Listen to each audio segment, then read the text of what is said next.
A man from Westcliff-on-Sea has been found guilty of murdering the chef Southend Duchene.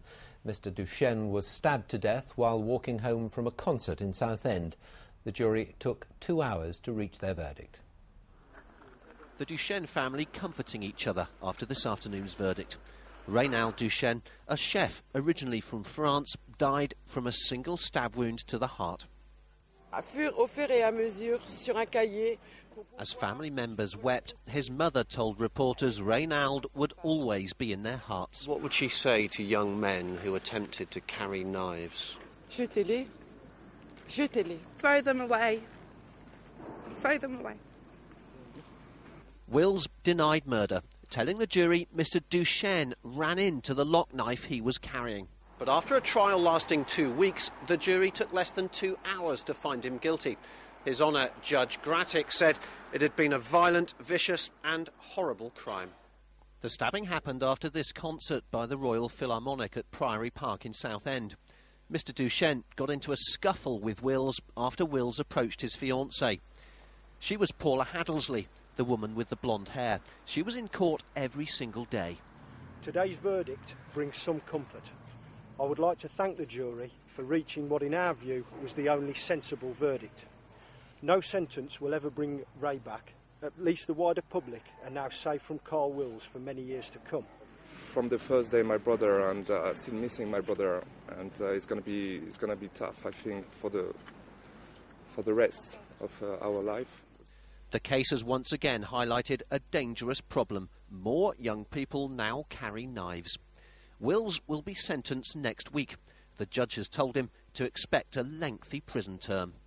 Gareth George, BBC Look East. The energy company Shell is facing prosecution following an explosion and fire at the Bacton gas terminal in Norfolk 2 years ago. It started in a water treatment plant. Shell is one of 5 companies who are based at the terminal. The prosecution is a joint one by the Environment Agency and the Health and Safety Executive. A young couple who were expecting their first baby were turned away from 3 hospitals because they were too full. The couple travelled around Norfolk before finally finding somewhere to give birth in Suffolk. New parents Emma and Jamie live just 2 miles from the Norfolk and Norwich hospital, so when baby Reuben was due, they didn't expect to have to travel 46 miles to Bury St Edmunds. I was saying to my sister, there's no way I'm getting in a car travelling. I was so angry, I was just like, I was going to just turn up at the hospital and just go there because I wasn't happy with it. Emma's waters broke at just before 7 a.m. The Norfolk and Norwich told them to call back when the contractions got stronger. At 8:30 they did and were told there were no beds there or at the James Paget in Gorston, but that King's Lynn may be open for deliveries. 9 a.m. the hospital rang back to say they were full as well, so Emma and Jamie would have to go to the West Suffolk instead. But the confusion didn't end there. When we got to Bury, we pulled up to a very quiet-looking hospital, but me and Emma's sister just presumed that, oh, she's going to get good personal care here, one-to-one, but it was actually a private hospital, so they gave us the wrong postcode. The Norfolk and Norwich apologised to Emma and Jamie and said, we were full to capacity dealing with emergency patients who needed intensive help from our midwifery staff.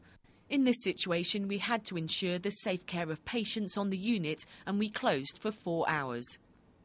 The health service helps to bring thousands of new babies into the world each year, but families being turned away shows maternity wards here are under pressure.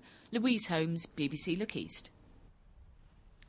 Engineers are still working to get about 200 homes in North Norfolk reconnected because of a fault in the high-voltage network.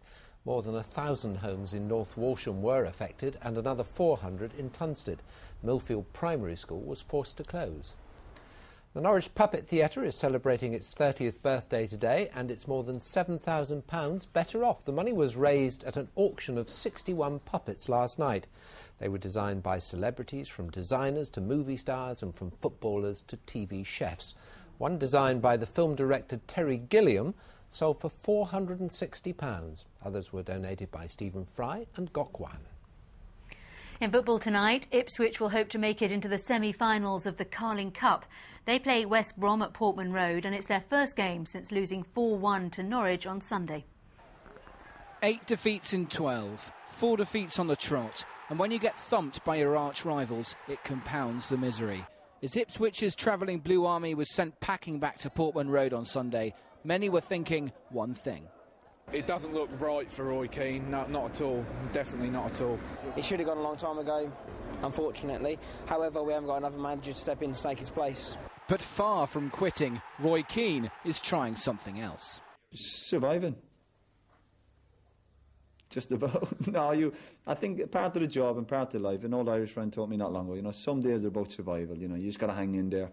The pressure builds and the players have to deal with that and go out and be brave in terms of dealing with the ball and cut out the silly mistakes. And the mistakes we're talking about are, to me, very, very basic. And we need to cut them out because it's costing us.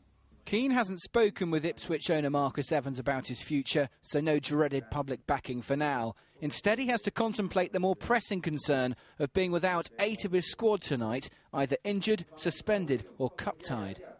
Listen, there's a chance of getting the semi-final of the Cup, but we've got to be at our very, very best. And even then, that mightn't be enough. As I said, with the inexperience, we're going to have to play tomorrow night. There's no getting away from it. As the temperatures plummet, Ipswich's cold, hard winter has already begun. There's more realism than optimism around Portman Road at the moment, but in the Cup, you never can tell. James Burridge, BBC Look East.